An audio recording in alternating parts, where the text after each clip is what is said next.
नमस्कार. Kidney stone होणे ही एक क्रोनिक प्रोसेस आहे. बऱ्याच वेळेस आपण काहीतरी काल खाल्लं आणि लगेच दुसऱ्या दिवशी आपल्याला मुतखड्याचा त्रास झाला असं कधीच होत नाही. किडनीमध्ये मुतखडा बनण्यासाठी साधारणतः 6 महिने ते वर्षभराचा कालावधी होत असतो आणि यामध्ये आपल्या चुकीच्या सवयींमुळेच किडनीमध्ये स्टोन होत असतात.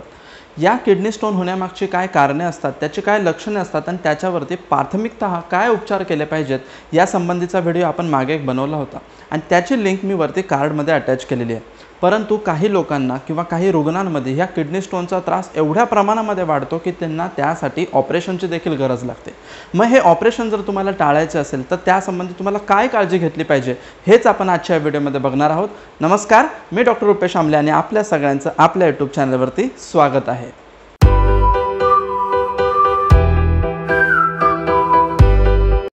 किडनी स्टोनचं निदान कन्फर्म करण्यासाठी आपल्याला 2 इन्व्हेस्टिगेशन प्रामुख्याने करायचे असतात. यामध्ये एक आहे तर अल्ट्रासोनोग्राफी आणि दुसरी आहे CT/KUB. या दोन्ही इन्व्हेस्टिगेशनच्या मदतीने तुम्हाला 2 गोष्टी समजून घेणं फार जरुरी आहे. ते म्हणजे तुमच्या किडनीमधील स्टोनची साईज आणि त्याचं लोकेशन. आपल्याला तुमच्या स्टोनची साईज किती आहे आणि लोकेशन किती आहे यानुसार पुढच्या उपचाराची दिशा ठरवायची असते. त्यावरती कन्झर्वेटिव्ह मॅनेजमेंट म्हणजे औषधांच्या मदतीने तो स्टोन बरा होणार आहे किंवा त्यामध्ये सर्जिकल अप्रोच म्हणजेच ऑपरेशन करावं लागणार आहे. ह्या दोन्ही गोष्टींची निष्कर्ष काढता येत असतो. मग यामध्ये प्रामुख्याने हा जो स्टोन आहे हा कुठे आहे हे आपल्याला पहिल्यांदा समजून घेतलं पाहिजे. डॉक्टर आपल्याला ऑपरेशन करायला का सांगतात तर प्रामुख्याने किडनीमध्ये जे काही स्टोन बनतात हे मेड्युला पार्टमध्ये बनतात. हे बनतानाच डायरेक्ट 6 मिलीमीटर 15 मिलीमीटरचे असे बनत नसतात. हे छोटे छोटे स्टोन असतात किंवा क्रिस्टल्स असतात आणि त्यापासून एकत्र येऊन तो स्टोन बनत असतो. म्हणजे कुठलाही 5 mm चा 10 mm चा स्टोन बनण्या अगोदरच तो अगोदर 1 mm 2 mm 3 mm अशा पद्धतीने असतो आणि तो एकत्र येऊन त्याच्यापासून 5 ते 7 मिलीमीटरचा स्टोन बनत असतो. जेव्हा पण आपल्या किडनीमध्ये युरिन तयार होत असतं हे किडनीमध्ये तयार होणारं युरिन या मूत्रनलिकेमार्फत युरिनरी ब्लॅडरमध्ये येत असतं आणि तिथून त्या मूत्राचा विसर्जन होत असतं. याच रस्त्यामध्ये स्टोन बनत असल्यामुळे त्या मूत्राच्या प्रवाहामध्ये हे स्टोन किंवा त्यातील जो कचरा आहे तो येतो आणि परिणामतः कधी कधी तो अडकतो. मग हे किडनीमधले जे स्टोन असतात हे प्रामुख्याने 2 ठिकाणी अडकू शकतात. तर यामध्ये किडनीमधून युरेटरमध्ये येण्याची जी जागा असते त्यालाच पेल्वी युरेट्रिक जंक्शन असे म्हणतात. या पेल्वी युरेट्रिक जंक्शनमध्ये देखील तुमचा स्टोन अडकू शकतो किंवा जर ह्या प्रॉपर युरेटरमध्ये तुमचा स्टोन अडकू शकतो किंवा युरेटरमधून युरिनरी ब्लॅडरमध्ये येण्याचं जे जंक्शन असतं त्याला वसायको युरेट्रिक जंक्शन असे म्हणतात. या ठिकाणी देखील तुमचा स्टोन अडकू शकतो. जर अशा पद्धतीने हा स्टोन या 2-3 जागेंपैकी कुठे जर अडकला तर त्यामुळे बॅक प्रेशर चेंजेस तयार होत असतात. हे बॅक प्रेशर चेंजेस मी तुम्हाला पुढच्या स्लाइडमध्ये दाखवणारच आहे आणि त्या बॅक प्रेशर चेंजेसमुळे डॉक्टर तुम्हाला ऑपरेशन करण्याचा सल्ला देतात. कारण या बॅक प्रेशर चेंजेसमुळे ह्या मूत्रनलिकेमध्ये मूत्र साठ्याला तयार होतं. परिणामतः किडनीमध्ये देखील ते मूत्र साठ्याला तयार होतं. यालाच हायड्रोयुरेटर किंवा हायड्रोनेफ्रॉसिस असं म्हटलं जातं. म्हणजेच जर आपल्याला किडनीमध्ये किंवा स्टोनचं ऑपरेशन संभाव्य पद्धतीने जर आपल्याला टाळायचं असेल तर ह्या स्टोनला आपल्याला किडनीमध्ये असतानाच तिथेच आपल्याला डिझॉल्व करणं फार जरुरी आहे आणि जर त्याचा तिथूनच निचरा झाला तर ते मूत्राच्या मार्फत खाली व्यवस्थितपणे येऊ शकतं. एकदा का स्टोन युरिनरी ब्लॅडरमध्ये जर आला तर तिथून तो बाहेर येण्यामध्ये अगदी सोपी मदत होत असते. जेव्हा पण आपल्या किडनीमधून स्टोन बाहेर येत असतो जसं की मी मागच्या वेळेस तुम्हाला सांगितलं होतं तो पेल्वी युरेट्रिक जंक्शनमध्ये अडकू शकतो. त्यामुळे देखील हायड्रोयुरेटर सारखे चेंजेस होत असतात. हायड्रोनेफ्रॉसिस सारखे चेंजेस होऊ शकतात. त्याचबरोबर जर तो स्टोन मध्ये युरेटरमध्ये जर अडकला तर त्यामुळे देखील हायड्रोयुरेटर आणि हायड्रोनेफ्रॉसिस सारखे चेंजेस होऊ शकतात.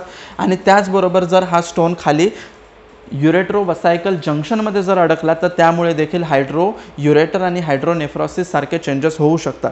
अशा पद्धतीचे चेंजेस जर झाले तर आपल्या किडनीला इन्फेक्शन होण्याचे धोका असतो. आपली सिरम क्रिएटिनिन लेवल वाढण्याची शक्यता असते आणि अशा वेळेस डॉक्टर आपल्याला ऑपरेशन करायला सांगतात आणि अशा वेळेस ऑपरेशन करणं फार जरुरी असतं.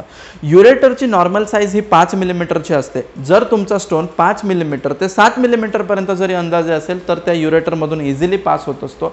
परंतु जर तुमच्या स्टोनची साईज 7 मिलीमीटरपेक्षा जास्त असेल तर अशा वेळेस तो स्टोन त्या युरेटरमधून इझिली पास होत नाही. त्यामध्ये वेदना भरपूर प्रमाणात होत असतात. हिमॅच्युरिया म्हणजे लघवीमधून रक्त जाण्याचं देखील प्रमाण वाढू शकतं. युरिनरी ट्रॅकमध्ये इन्फेक्शन होऊ शकतं किंवा किडनीमध्ये इन्फेक्शन होऊ शकतं आणि पुढचे हे सगळे कॉम्प्लिकेशन टाळण्यासाठी आपल्याला ऑपरेशन करायला पाहिजे. मग ऑपरेशन जर आपल्याला टाळायचं असेल तर हे सगळे कॉम्प्लिकेशनच्या अगोदर आपल्याला विचार करायला पाहिजे की किडनीमध्ये जर तो स्टोन असेल तर त्याला तिथेच कसं डिझॉल्व्ह करता येईल. आणि त्यासाठीच आता ही पुढची स्लाइड खूप महत्त्वाची आहे. ही स्लाइड जर तुम्ही व्यवस्थितपणे समजून घेतली, ही पथ्य जर तुम्ही व्यवस्थितपणे पाळली तर तुम्ही किडनीचं स्टोनचं संभाव्य ऑपरेशन टाळू शकता. यातील सर्वात पहिली महत्त्वाची गोष्ट म्हणजे तुम्हाला पाणी भरपूर प्रमाणात प्यायचं आहे. जसे की मी मागे तुम्हाला सांगितलं होतं, जर आपल्या आहारामध्ये किंवा आपल्या दिवसामध्ये पाण्याचं प्रमाण जर खूप कमी असेल तर पाण्याचं प्रमाण कमी असल्यामुळे आपल्या किडनीला पाणी कमी प्रमाणात मिळतं. परिणामतः युरिनमध्ये पाणी कमी प्रमाणात जातं. युरिनमध्ये असलेले जे मिनरल्स असतात ते एकमेकांबरोबर फ्यूज होतात, त्यातून क्रिस्टल्स तयार होत असतात आणि त्यातूनच स्टोन तयार होत असतो. त्यामुळे जर आपल्या किडनीमधील, युरेटरमधील किंवा मूत्रनलिकेतील जर स्टोन आपल्याला बाहेर काढायचे असतील तर आपल्याला आपल्या पिण्याच्या पाण्याचं प्रमाण आपल्याला वाढवलं पाहिजे. यासाठीच डॉक्टर कधी आपल्याला हायड्रोथेरपी नावाची देखील ट्रीटमेंट देत असतात. हायड्रोथेरपी नावाची ही ट्रीटमेंट असते. यामध्ये सेम मेकॅनिझम वापरला जातो की आपल्याला साधारणतः त्या दिवसभरामध्ये 4 ते 5 सलाईनच्या बॉटल, नॉर्मल सलाईनच्या बॉटल चढवल्या जातात आणि मूत्र येण्यासाठी म्हणजेच लघवी होण्यासाठीचं इंजेक्शन त्यामध्ये टाकलं जातं. जेव्हा ह्या अशा पद्धतीने 4 ते 5 बॉटलचं सलाईन आपल्याला लावलं जातं त्यामुळे आपल्या किडनीमध्ये तयार होणारी युरिनची जी प्रोसेस असते ती जलद गतीने होत असते. त्याचबरोबर मूत्र येण्यासाठी डायुरेटिकचं इंजेक्शन त्यामुळे दिलेलं असतं. त्यामुळे युरिनला प्रेशर तयार होत असतो आणि हे प्रेशरने युरिन येत असल्यामुळे त्या नलिकेमध्ये अडकलेला स्टोन इझिली बाहेर पडतो. व्यवस्थितपणे बाहेर पडल्यामुळे आपलं संभाव्य ऑपरेशन आपण टाळू शकतो. त्यामुळे तुमच्या दैनंदिन जीवनामध्ये पाण्याचं प्रमाण खूप महत्त्वाचं आहे. जर तुम्ही पाणी व्यवस्थितपणे पिले तर तुम्ही परिणामतः पुढचं ऑपरेशन, त्यामागचा खर्च आणि त्यामागचा मानसिक त्रास या तिन्ही गोष्टी वाचवू शकता. दुसरी महत्त्वाची गोष्ट आहे म्हणजे तुमच्या जेवणामध्ये कॅल्शियमयुक्त पदार्थांचा आहाराचा समावेश असला पाहिजे. हो, बऱ्याच लोकांमध्ये अशा पद्धतीचा गैरसमज आहे की जर किडनी स्टोन असेल तर कॅल्शियमयुक्त पदार्थ नाही खायला पाहिजे, परंतु हा चुकीचा समज आहे. जरी तुम्हाला स्टोन असेल किंवा तुमच्या शरीरामध्ये वारंवार स्टोन होण्याची प्रवृत्ती होत असेल तरी तुमच्या आहारामध्ये कॅल्शियम असायला पाहिजे. मी सांगतोय आहारामध्ये कॅल्शियम असायला पाहिजे, कॅल्शियम सप्लिमेंट्स याचा अर्थ नाही आहे. जर तुमच्या आहारामध्ये कॅल्शियमचं प्रमाण कमी झालं तर तुमच्या शरीरातील ऑक्झॅलेटचं प्रमाण वाढतं. परिणामतः शरीरामध्ये किंवा किडनीमध्ये स्टोन होण्याची प्रवृत्ती वाढते. त्यामुळे तुमच्या आहारामध्ये दूध, अंडी, केळी अशा पद्धतीने कॅल्शियमयुक्त पदार्थांचा समावेश असला पाहिजे, जेणेकरून आपण स्टोन होण्याचे टाळू शकतो, परिणामतः ऑपरेशन टाळू शकतो. तिसरी महत्त्वाची गोष्ट म्हणजे तुमच्या आहारामध्ये मिठाचं प्रमाण कमी असलं पाहिजे. मिठामध्ये प्रामुख्याने एक गोष्ट असते ती म्हणजे सोडियम. जर आपल्या शरीरामध्ये सोडियमचं प्रमाण जर जास्त असेल तर त्या आपल्या युरिनमध्ये सोडियमचं प्रमाण जास्त होतं आणि हे एक्सेस सॉल्ट किंवा एक्सेस सोडियम युरिनमध्ये असल्यामुळे युरिनमध्ये असणारा जो कॅल्शियम आहे त्याचं रिॲब्झॉर्प्शन किडनी व्यवस्थितपणे करत नाही. परिणामतः युरिनमधल्या कॅल्शियमचं प्रमाण वाढतं. युरिनमधल्या कॅल्शियमचं प्रमाण वाढल्यामुळे पुन्हा स्टोन होण्याची प्रवृत्ती वाढते.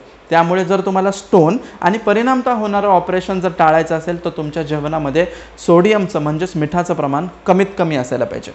त्यानंतर आपल्याला अशा काही पालेभाज्या आणि फळभाज्या जसे की वांगी, टोमॅटो, भेंडी, गवार, काकडी, तोंडली या फळभाज्या आपल्याला कमीत कमी प्रमाणामध्ये ठेवायच्यात की कारण यांच्यामध्ये ऑक्झॅलेटचं प्रमाण खूप जास्त असतं. अशा पद्धतीने एक्सेसिव्ह अमाऊंटमध्ये हे ऑक्झॅलेट खाल्ल्यामुळे ते आपल्या शरीरातील कॅल्शियम बरोबर फ्यूज होऊन कॅल्शियम ऑक्झॅलेटचे स्टोन तयार करत असतात आणि जर आपल्याला हे कॅल्शियम ऑक्झॅलेटचे स्टोन तयार होऊन द्यायचे नसतील तर त्यासाठी आपल्या आहारामध्ये ऑक्झॅलेटचं प्रमाण कमी असायला पाहिजे. त्यानंतरचा चौथा महत्त्वाचा गोष्ट आहे ती म्हणजे तुम्हाला व्हिटॅमिन सीचे सप्लिमेंट्स घ्यायचे नाही आहेत. जेव्हा आपण आपल्या आहारामध्ये आवळा, लिंबू, पेरू, संत्री अशा पद्धतीचा natural source of vitamin C घेत असतो तर त्याने आपल्या शरीराला फायदाच होत असतो. परंतु जर आपण एक्स्ट्रा व्हिटॅमिन सी आपल्या शरीरामध्ये जर घेत असू तर त्याने आपल्या शरीरामध्ये स्टोन होण्याची प्रवृत्ती वाढते. कारण हा एक्सेसिव्ह व्हिटॅमिन सी सप्लिमेंटेशन आपल्या शरीरातील ऑक्झॅलेटचं प्रमाण वाढवत असतो आणि जसं की मी सांगितलं जर तुमच्या शरीरामध्ये ऑक्झॅलेटचं प्रमाण वाढलं तर परिणामतः तुमच्या शरीरामध्ये स्टोनचं प्रमाण वाढू शकतं आणि त्यामुळे ऑपरेशन देखील करावं लागू शकतं. आणि पाचवी महत्त्वाची गोष्ट, जर तुम्ही नॉनव्हेज आहार जास्त प्रमाणामध्ये घेत असाल तर तुमच्या जेवणातील त्या नॉनव्हेजचं प्रमाण तुम्हाला कमी करायला पाहिजे, कारण अतिरिक्त प्रमाणामध्ये नॉनव्हेज किंवा प्रोटीनयुक्त पदार्थ खाल्ल्यामुळे शरीरातील सायट्रेटचं प्रमाण जे आहे ते कमी होतं.